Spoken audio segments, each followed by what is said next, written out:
freshman here at Clark Atlanta University, mass media arts major with a concentration in radio and TV, and I am in Professor Oluwajuemi's 10:50 a.m. to 12:05 p.m. U.S., Africa, and the World History class. I am discussing ancient Buddhism.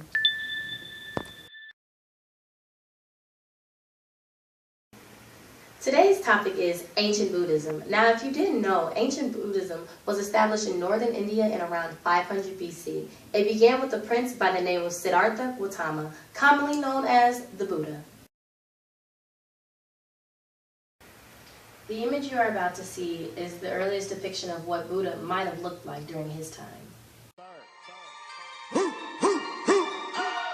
Coochie down to the socks like I'm Biggie Papa. Baby. Keep your girl head in my Tommy boxer. About 2.5 centuries ago, ancient Buddhism began when a prince called Siddhartha Gautama, commonly known as the Buddha, decided to take all the suffering in the world and find solutions for them. In order to fulfill his destiny, he would spend hours meditating and analyzing anything he could until he finally reached a state of being enlightened. This marked the end of all his worldly attachments. Meditation is all about being relaxed. This is an idea of the type of music the Buddha would listen to, and many Buddhists today listen to while trying to meditate.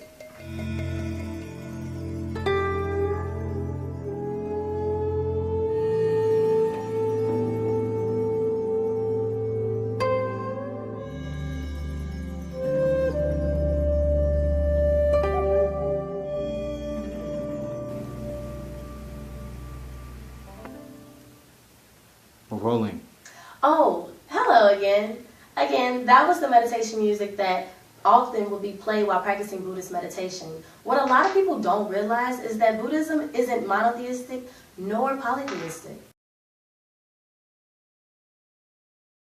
Buddhism never claimed that the world, sun, moon, stars, wind, water, days, and nights were created by a powerful God or even the Buddha. Buddhists believe that the world was not created, but that the world has been created millions of times every second and will continue to do so by itself and will break away by itself. That may seem a little confusing at first, but basically, Buddhists believe that the world systems always appear and disappear in the universe.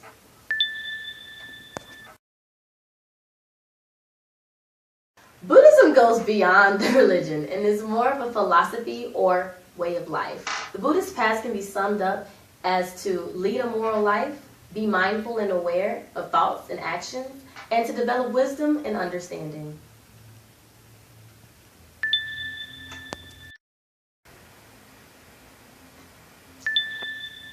Ancient Buddhism spread throughout the world with the help of small communities of monks and nuns known as bhikkhus that developed around the paths that Buddha traveled.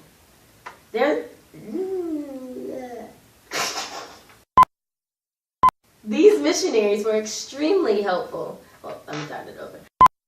These missionaries were extremely helpful and devoted to the Buddhist teachings. As a sign of their devotion that they wore certain clothing. They dressed in yellow robes and wandered throughout the countryside, engaged in peaceful meditation.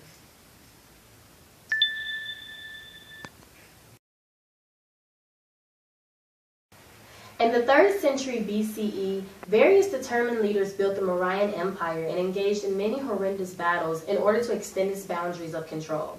During the war period, King Ashoka became afraid for himself, the kingdom, and his people, and converted to Buddhism.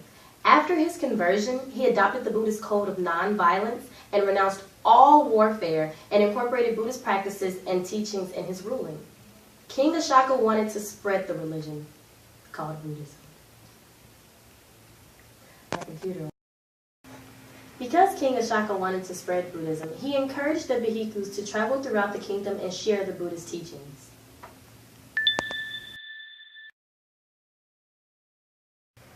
A lot of things took place during the rise of ancient Buddhism. Some of these key events include the transformation of the early mendicant communities into permanent monastic institutions, the great support of lay patrons, and 400s BCE, the Korosti script is brought into use, and 383 BCE, The Second Buddhist Council is convened in Vaishali in India. In 367 BCE, the non-canonical Buddhist Council is convened in Pataliputra.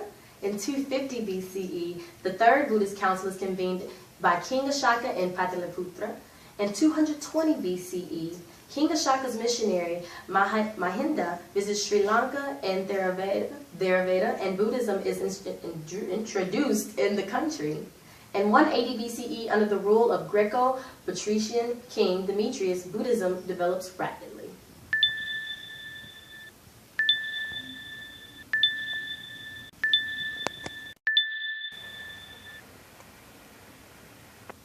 And last but not least, in 120 BCE, the Chinese Emperor Han Wudi accepts 2 golden statues of Buddha.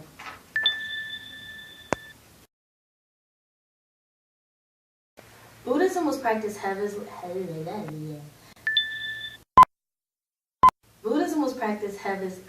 Why can't I say heavily?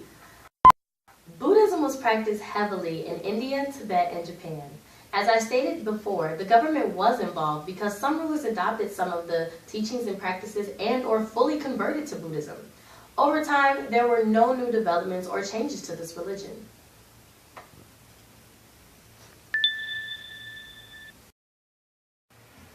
Within ancient Buddhism, there is a subtle separation of gender roles. In the lay community, there was no difference between the roles of men and women as far as the Buddha was concerned.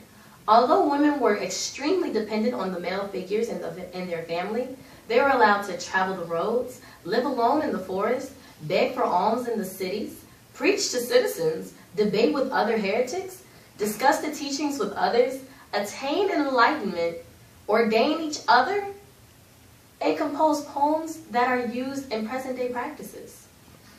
Funny, right? During the time of ancient Buddhism, society as it is today was extremely patriarchal. Men acted as Buddhist monks.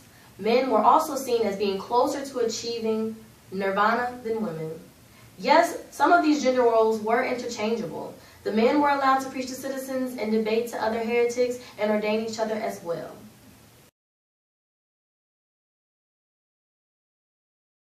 Buddhism has greatly impacted the modern day world. It has offered solutions to many of the problems that we are suffering with today in this materialistic society. Buddhism offers a deeper understanding of the human mind. It explains a purpose to life.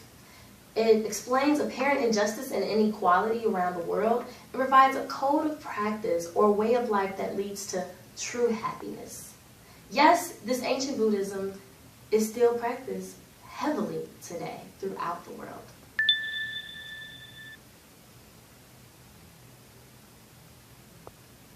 And we're done cooking.